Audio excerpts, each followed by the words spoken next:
LAPD getting very, very close. A little bit of a dead end. There you go. Out and running. And the car's still out on. And running.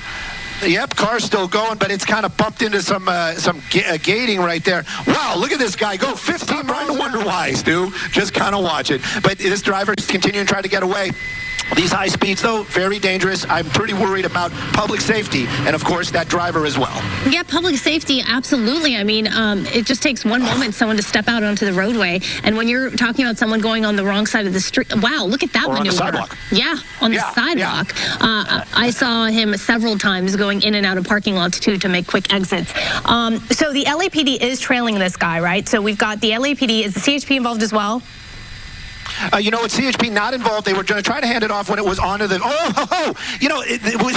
I don't even want to poke any kind of fun at this one. This one is just too dangerous. You know, that hard turn into the oncoming traffic, high speeds, and plus that LAPD, they kind of got dropped back a little bit. I'm not sure if they're dropping out altogether. I can tell you the helicopter not letting this go. Another red light. I thought he was going to try to join traffic. Actually weaved his way through there. That little car just making its way this afternoon. That driver. You know what? If he's got luck in the bank, he is running low right now. They continuing on, but now at least he's looking forward for most of the driving. Let me go a little bit wider. I'm trying to hear on the scanner if they actually are staying behind it. I know that helicopter's still above it, but again, you got to wonder, why is he continuing to be so reckless? Why is he keeping up these high speeds? There is nobody behind him. That guy in that center, in that gore point, you got to wonder what that guy was thinking, having this car rushing towards him. There we go. LAPD back into the chase, and they keep, you know, matching the energy of that driver. This is really something to watch this afternoon. LAPD, those guys trained in these type of pursuits, trained for high-speed driving. That driver, that vibe, probably not so much.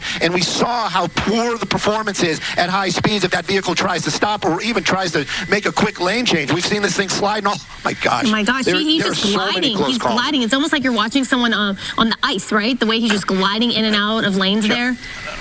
Yes, definitely, and it also kind of gives you this feeling that he may have no control, like serious control of that vehicle, especially at those high speeds. I am concerned clearly of all the public involved, and then after that, definitely about that driver.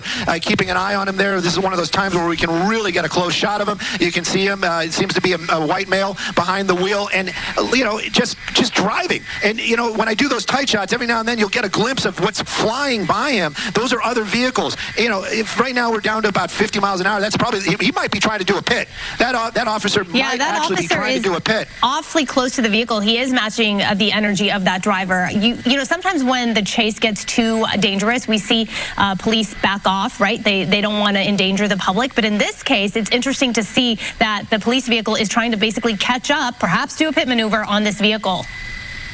And there you go. Just, you know, maybe it's a pit, maybe it's command presence. Who knows? But that what's going on there? What's going on there? Making a turn. I don't know if he's making a U-turn. We got some trees in the way. I guess he's continuing on, just following the LAPD. Let's see what happens right there. Yep, there he goes. But you know, you can see him just moving around, very agitated in that driver's seat, just zipping around, looking back and forth. It also looks like it might be a bicycle or a wheelchair in that back of that car. Just more questions, and we'll just keep coming out here. But this driving, you know, I'm just saying, if he's got an angel with him, that angel's going to be having working overtime, keeping everybody else safe, going on the wrong side of the road again. And, you know, you're right. You just got to kind of wonder, LAPD, so many times in the past, because of the policies and the changes, and stolen vehicle, you got to wonder, why are they continuing on with this chase when, you know, a lot of times they could just follow along. You know, this is one of those ones, driving across the curb, getting onto one of those little side streets right there, making his way into a neighborhood.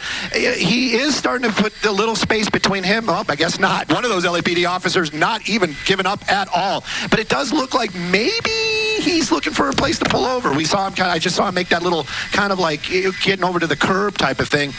Maybe this is an area that he knows, but I can tell you, LAPD getting very, very close. A little bit of a dead end. There you go. Out and running. And the car's still on. And running. Yep, car's still going, but it's kind of bumped into some gating right there. Wow, look at this guy go 15 miles an hour. Holding it. I couldn't do that. I'm out of breath just watching. And he's continuing on. Oh, my goodness. Well, you know what? That wheelchair, definitely not for him if that was in the back of that car. I can tell you that. And, you know, this is one of the ones. He's running through that neighborhood. LAPD not going to be able to follow with a car. I can hear the helicopter calling out streets. They're going to keep an eye on it. This might turn into something else. And the speeds of this guy. Look at this. Look at my goodness. He's slowing down a little bit. But how long has he been running? almost 30 seconds, maybe a minute flat out. This guy has got some energy. That is for sure. LAPD, though, I hear the ship in my other ear. He's calling out locations and streets. I know there's a black and white might be getting close by. Now my concern is if he tries to get into somebody's home. What? There's an LAPD officer behind him. Oh my gosh! How far has this guy been running? Oh, this is. You know what? I think in the end they're just going to call up. Tasers out for sure. And he's going to tase him. Tase him on the run. Oh. Boom! Oh, Boom! Right behind a tree. Always behind a tree. There you go. But he's here. They got him down. I do not think they tased him. But you got this guy on the ground. What a run for those officers. I just hope they get the credit due to them for getting this guy into custody. And again, thank goodness, no injuries to anybody. What a wild ride this afternoon. That was, every time we do Pursuits, Stu, I always say, well, that was a new one. That was different. This was certainly different.